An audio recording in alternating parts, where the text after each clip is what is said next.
முகத்தை கூட பார்த்ததில்லை. வரலாற்றில் இப்படியும் ஒரு விசித்திர மனிதரா வாங்க பார்க்கலாம்.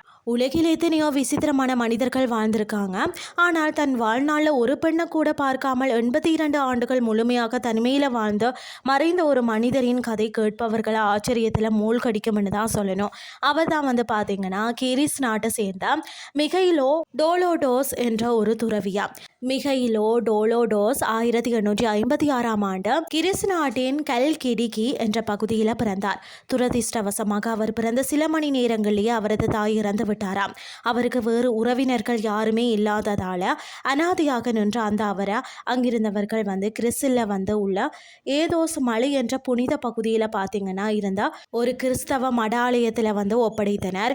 அங்கிருந்த பார்த்தீங்கன்னா ஆர்த்தடாக்ஸ் துறவிகள் அந்த குழந்தையை தத்தெடுத்து வளர்க்க தொடங்கினார்கள். அவருக்கு மிகைலோ டோலோடோஸ் என்று பெயரிட்டனரா. அதாவது டோலோடோஸ் வளர்ந்த ஏதோஸ் மலை சாதாரணமான இடம் இல்லையாம். அது பார்த்தீங்கன்னா 10ஆம் நூற்றாண்டில் இருந்து கடுமையான சட்டங்களை பின்பற்றி வரக்கூடிய ஒரு ஆன்மீக தன்னாட்சி பகுதியாகும். அங்கு பார்த்தீங்கன்னு சொன்னா அதாவது அவாட்டான் என்ற சட்டம் நடைமுறையில் உள்ளதாம். இந்த சட்டத்தின்படி தான் மடாலயத்தில் இருக்கக்கூடிய துறவிகள் தங்களின் பிரம்மச்சாரியத்தையும் ஆன்மீக ஒரு முகப்பாட்டையும் கற்பதற்காக பெண்கள் யாரும் அந்த எல்லைக்குள்ள நுழையக்கூடாதாம்.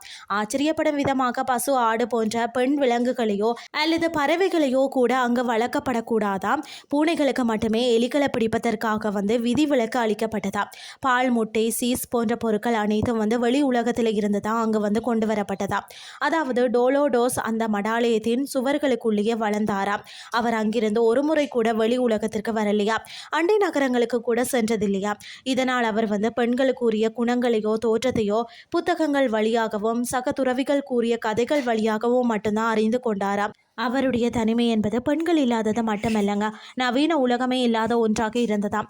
1938ஆம் ஆண்டு அதாவது எடின்பர்க் டெய்லி கூரியர் என்ற பத்திரிகையில் வெளியான செய்தியின்படி அவர் தன் வாழ்க்கையில் மோட்டார் வாகனங்கள், விமானங்கள், திரைப்படங்கள், நவீன தொழில்நுட்பங்கள் இதெல்லாம் பார்த்ததே இல்லையாம்க. உலகம் மிக வேகமாக மாறிக்கொண்டிருந்த போதுதான் டோலோடோஸ் எந்தவித சலனமும் இன்றி அமைதியான பிரார்த்தனையிலையும் ஆன்மீக பணியிலையும் தன் நாட்களை கழித்தாராம்.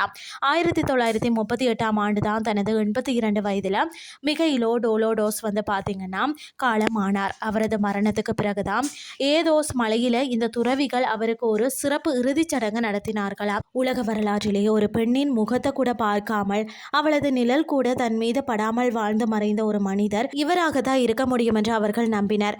மிகைலோ டோலோடோஸ் தன் வாழ்நாளில் பார்த்த ஒரே ஒரு பெண் வடிவம் அப்படின்னு சொன்னால் மடாலயத்தில் இருந்த இயேசுவின் தாயான கன்னி மேரியின் ஓவியம் மற்றும் சிலைகள் மட்டும்தானா.